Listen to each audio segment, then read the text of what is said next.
Hi guys, so this is another opportunity just to have a look through a sample assessment for Component 3 Promotion and Finance for Enterprise.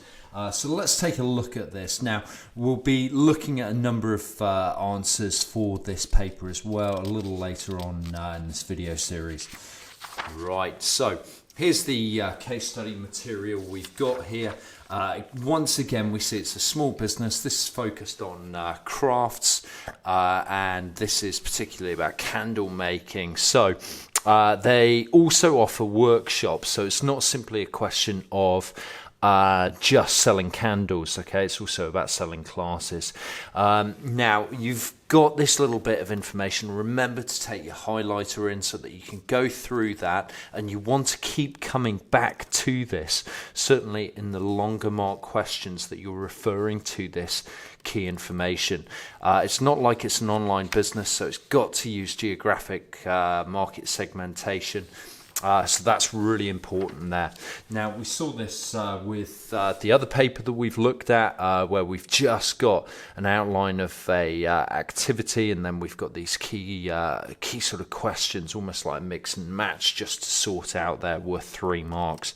So really important we get to know these financial documents well. Let's move it through. A slightly different structure to this one from the last one. But nevertheless, we see activity 1 worth 8 marks there. So let's just zoom in a little so we can pick that up there. Right. Now, we can see that this is both business to business and business to consumer markets. And of course, those different groups are going to require different types of promotion and so on to actually reach them. Okay. Right. Blank page. Right, so we've also got a invoice to actually complete here. So this invoice, pretty nice and simple. As long as you know what you're doing and you can interpret this information accurately, then you can do a really, really good job on actually putting together this information. Okay, and you've also got to work out a little discount on there and so on. Okay, now that's worth 6 marks of the paper. Okay, so let's move it through. We've got these payment methods here, and we've also got to explain 2 impacts Damien would need to consider when allowing customers to pay for goods with cash. Okay, so fairly straightforward, but you do need to develop each of those potential impacts. Now, of course, you can have a go at any of these questions. Just pause the video as we're going through this and just test your knowledge on these sorts of factors. Right, let's take a look at the next one. So here we've got a straightforward sort of assets and liabilities extract from the statement of financial position or balance sheet. Okay, and we've got some calculations to do on net current assets and net assets.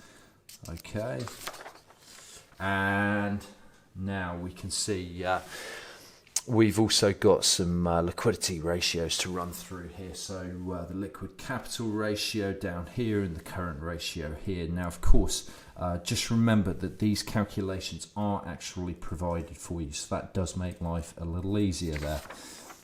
Right, so just to finish off activity 3 here, okay, we can see that we've got some more detailed questions right towards the end of this activity, which is just about explaining 2 advantages. So you've got to identify each of those points and develop each one. These ones as 1 mark questions, of course, just require 1 potential cause in that case or 1 other action. So it's really about stating or identifying a given point. Okay. Now we're into a little bit on break-even, so we can actually find out some key information about Damien's break-even position for the firm.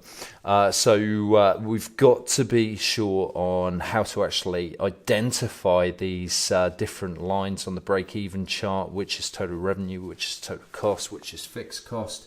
And we've also got to be good on the margin of safety, but once again we can see that the formula is actually provided for us, so that makes that nice and straightforward. Now we've got another one of these 4 mark questions where we've got to explain those 2 limitations, so 2 identifications, and then develop each one, okay, successfully to obtain those 4 marks. So let's move it through now. Activity 5. Now we've got a cash flow forecast here, and we've got some numbers to fill in there. Okay, we can see point 1, 2 and 3 need completing.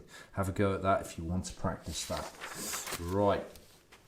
Okay, and then we're into having a look at how we can actually improve the cash flow forecast. Relatively straightforward. And then finally, activity 6 now, working towards the back of the paper now, okay? And finally, our 6-mark question. And this 6-mark question is really just about exploring appropriate promotional methods that this small business can actually use, and what sort of advertising in particular will be useful. So whether that should be print or digital advertising. Great stuff, guys. I hope that was useful just to see an overview of this paper, and of course we'll look at some model answers for this. Right, see you soon, guys.